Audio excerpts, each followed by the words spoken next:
Muchos saludos, jóvenes. Es un gusto poder compartir nuevamente con ustedes en la asignatura Tecnología Educativa. Recordarles acerca del valor del mes, que es el servicio, y como siempre lo decimos en clases, pues nosotros estudiamos una profesión que va relacionada al servicio de los demás. La agenda, pues vamos a desarrollar la lectura de los objetivos. Posteriormente ustedes van a ver este video en la plataforma virtual. Va a estar habilitado un foro para que ustedes puedan realizar sus preguntas y dudas que puedan tener y una retroalimentación que también se dará por medio del foro.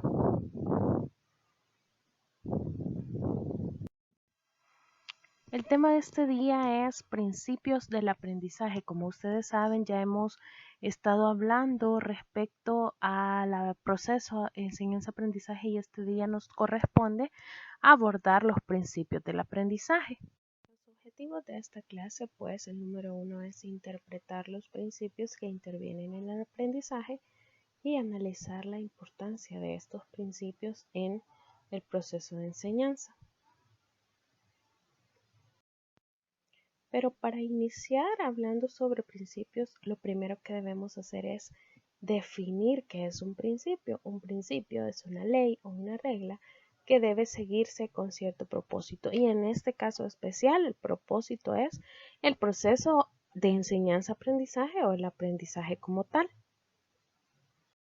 El primer principio nos dice que la meta de quien aprende es la directriz de su esfuerzo de aprendizaje.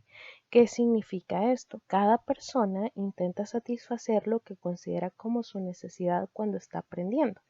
Por ejemplo, una mujer embarazada tiene la necesidad de aprender cómo bañará a su recién nacido cuando pues éste ya nazca. Y vemos que esa es una necesidad que la mujer en este momento atraviesa. ¿Cómo lo puede aprender en un establecimiento de salud? Pues en los grupos que se hacen de embarazadas, ahí se le puede enseñar y la mujer está motivada porque obviamente es o constituye una necesidad que ella tiene. El siguiente nos dice que la persona debe estar favorablemente dispuesta y motivada a aprender. Si ustedes observan la imagen, es Onoso que está contento, se le ve deseo de aprender, se le ve motivado hacia lo que se pueda presentar y eso es una de las cosas que se requiere para poder estar motivado. Pero vamos a ver que hay factores que influyen en la disposición y la motivación que puede tener un paciente. Podemos identificar que hay 3 factores que vamos a mencionar en este momento que pueden afectar el nivel de motivación y de interés de una persona. Por ejemplo, el estado de salud. Si alguien está enfermo, lo que menos quiere en ese momento es que le estemos dando una serie de recomendaciones.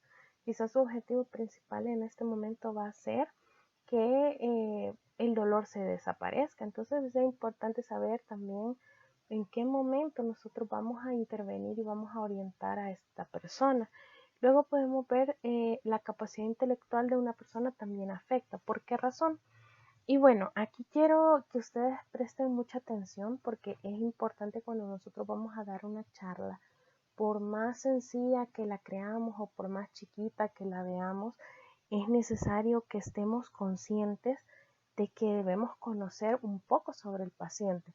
Por ejemplo, si el paciente sabe leer, yo tengo que saber eso porque de repente puede ser que yo esté utilizando un material visual donde se requiera la lectura y yo no desconozco si este paciente lo puede hacer o no lo puede hacer. Es también importante decir que como ya veíamos a lo largo de este estudio que llevamos del proceso de enseñanza-aprendizaje, que la capacidad intelectual de las personas son diferentes. Cada quien tiene su forma de aprender, algunos más rápido, algunos más lento, pero siempre el aprendizaje se logra. Ahora bien, ¿qué es lo que debe cambiar? Es el enfoque en el que nosotros damos nuestra orientación, nuestra consejería o nuestra entrega educativa. Luego podemos observar que nos habla de la madurez física y emocional de la persona. La madurez física es determinada por la edad cronológica. de la persona, pero la madurez emocional, como ya lo habíamos visto anteriormente, requiere un juicio más cauteloso, es decir, no necesariamente una persona de 50 años, bueno, ya está maduro porque ya tiene 50 años, físicamente sí, pero emocionalmente requiere una serie de valores, una serie de conocimientos, una serie de situaciones que van a hacer pues que la persona si realmente tenga una madurez emocional. Y eso puede afectar también la forma en que la persona acepta o no el proceso de enseñanza-aprendizaje. El siguiente nos dice que las experiencias previas de una persona afectan su aprendizaje. Por ejemplo, puede ser que encontremos un paciente que diga, bueno, mi padre jamás fue al dentista, entonces yo tampoco voy a ir, y vemos que la higiene bucal pues es insatisfactoria. ¿Qué es lo que sucede aquí? Y es que los antecedentes culturales de una persona y sus experiencias educativas afectan el aprendizaje, y en este caso pues la misma persona nos dice, no, mi padre me enseñó que no vaya y no lo necesito, no necesito ir al odontólogo, pero realmente vemos que sí existe un problema de salud, pero que los antecedentes culturales sí han marcado algo en el aprendizaje de esta persona, y a veces es un poco más complicado que la persona sí pueda generar algún cambio conductual en el estado, no solo de salud, sino en el estado actual, porque cuando alguien se niega a incorporar medidas higiénicas o a incorporar medidas adecuadas, pues es un poco complicado que pueda restablecer su salud. Luego nos dice que los conocimientos adquiridos en una situación pueden ser extrapolados a otra. ¿Qué nos quiere decir acá? El aprendizaje de experiencias previas pues se transfiere a situaciones nuevas que requieren la identificación de relaciones entre la situación antigua y la situación nueva. Por ejemplo, un estudiante está a punto de aprender la forma de canalizar una vena. Ya ha aprendido la forma de administrar un medicamento vía intramuscular. Estando consciente de la relación que hay entre inyecciones intramusculares y endovenosas, puede transferir el aprendizaje. El proceso inicia dirigiendo su atención a la experiencia previa de administrar una inyección intramuscular y continúa pues cuando ve que hay similitud con el procedimiento de venopunción. Luego de esto se le enseñan las diferencias, así lo conocido sirve de base para la entrada al conocimiento nuevo. Y esto es bien cierto, cuando nosotros vamos y revisamos y vemos, bueno, hoy aprendí a tomar una avena y el siguiente día puede ser que esté el procedimiento de canalizar una avena. Básicamente vamos a ver que hay una relación entre esto, y el conocimiento anterior nos sirve como una puerta de entrada para el conocimiento nuevo que se va a adquirir.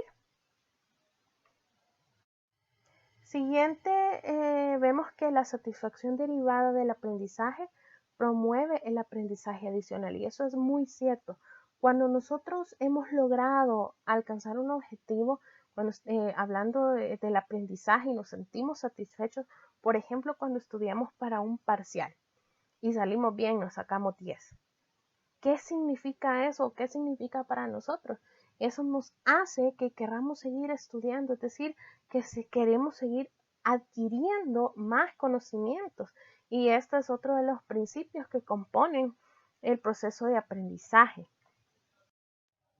La experiencia de sentirse frustrado o mientras se intenta el aprendizaje constituye un reto para intentarlo de nuevo u origina darse por vencido. Y como el ejemplo anterior que les ponía en el parcial, puede ser que yo estudié muchísimo y yo creí dominar todos los temas que iban a salir, pero en realidad no, me saqué 4 y yo había estudiado demasiado. Puede ser que me sienta frustrado, que ya no quiera, no, yo para qué voy a estudiar, es que yo realmente no puedo, no entiendo. Entonces puede ser inclusive que una persona se dé por vencida, y aquí es donde nosotros debemos de canalizar la orientación que damos, y para poner el ejemplo en cuestiones de salud, puede ser que alguien se esté esforzando muchísimo por tener medidas medidas correctas en cuanto a la patología que presenta, pero quizás no está logrando los objetivos, quizás vino y a la consulta nuevamente y se dio cuenta que no hay una mejoría todavía. Aquí nosotros debemos motivar, nunca debemos regañar al paciente o decirle cosas que puedan hacer que el paciente se sienta frustrado, porque eso origina que se dé por vencido y pues que no siga intentando llevar un estilo de vida saludable. Luego vemos acá que el aprendizaje de una habilidad requiere práctica y esto lo vamos a retomar muchísimo en la parte de la formación del personal de enfermería. ¿Qué sucede? Y yo siempre lo digo cuando nosotros empezamos a ustedes a enseñarles a administrar medicamentos. Al principio todos tienen miedo, quieren salir huyendo, quieren ver, yo lo digo en el hospital, generalmente cuando se da la oportunidad de hacer un procedimiento especial en el hospital y uno como tutor le dice, bueno, vamos a ver, ¿quién quiere hacerlo? A veces lo hacemos voluntariamente. En ese momento todos se van, están ocupados, están ordenando la bodega, están preparando una charla, están lo que sea, menos querer hacer el procedimiento. Es que mire, yo no puedo, es que mire, yo nunca lo he hecho. Pero aquí vemos que para lograr una habilidad no solo necesito la parte teórica, que para mí es muy importante, pero también necesito practicar. Si yo no practico canalizar una vena, nunca voy a tener habilidad. Si yo no practico extraer muestras sanguíneas, nunca voy a tener habilidad. Si yo no practico, y esta es otra cosa importantísima, si yo no practico platicar con mi paciente, nunca lo voy a hacer. Y a veces en el servicio social tenemos esa situación que nos dicen, mire, el estudiante se porta bien, pero tengo un problema, no habla, está tomando la presión arterial y ni siquiera le dice nada al paciente. Está pesando y tan antes y le da la hojita para que se pueda subir a pesar. Entonces vemos que hay una serie de situaciones y que caemos en el punto que sí, uno de los principios es cierto, el aprendizaje de una habilidad requiere que nosotros practiquemos y practiquemos y practiquemos hasta que realmente este aprendizaje se convierta en una habilidad.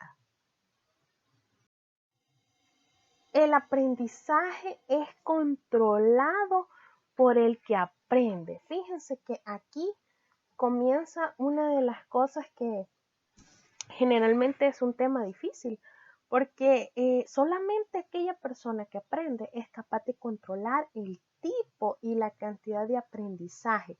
Entre todas las cosas que pueden estar ocurriendo a su alrededor, la persona selecciona lo que es importante, lo internaliza, es decir, lo aprende. Y alguien me decía que es un aprendizaje significativo, es aquello que realmente sí causó impacto, sí lo comprendí, entonces lo aplico. Y fíjense bien, a veces tendemos a, no es que mucha bulla, no es que esto fue lo que me sucedió y por eso yo no pude entender. Y es cierto, puede ser que haya factores y más adelante vamos a seguir con las temáticas hablando de los factores que intervienen en el proceso de enseñanza-aprendizaje. Pero realmente nos damos cuenta que el aprendizaje solo es controlado por aquella persona que está aprendiendo. Decide esta persona si de verdad internaliza lo que vio o solo lo escuchó, lo vio, sí lo entendió, pero nunca lo aplicó. Y otra cosa muy importante es que el proceso de aprendizaje constituye una totalidad. Es decir, el aprendizaje debe de ser espiral y no lineal. ¿Qué significa esto? Los comportamientos que las personas manifiestan en los diferentes ambientes suelen ser distintos. Por ejemplo, nosotros no nos comportamos igual en el hogar, en la escuela, en la comunidad. Todo constituye una totalidad que toma como base las experiencias específicas y personales. Por ejemplo, y este tema es el que ya habíamos abordado anteriormente, desarrollar un tema tabú, por ejemplo la sexualidad, a un grupo de estudiantes implica que nosotros consideremos en nuestro análisis el hogar, la escuela, la sociedad, los patrones culturales, las normas religiosas, para de eso extraer información y poder exponer, porque eso nos va a servir como base para la forma en la que nosotros vamos a llevar a cabo el aprendizaje.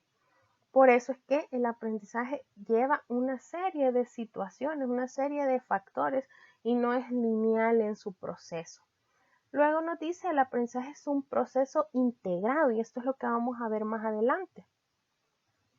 Y observamos, y esta imagen me parece muy oportuna, que está conformada por unos engranes que hacen funcionar, por ejemplo, un reloj.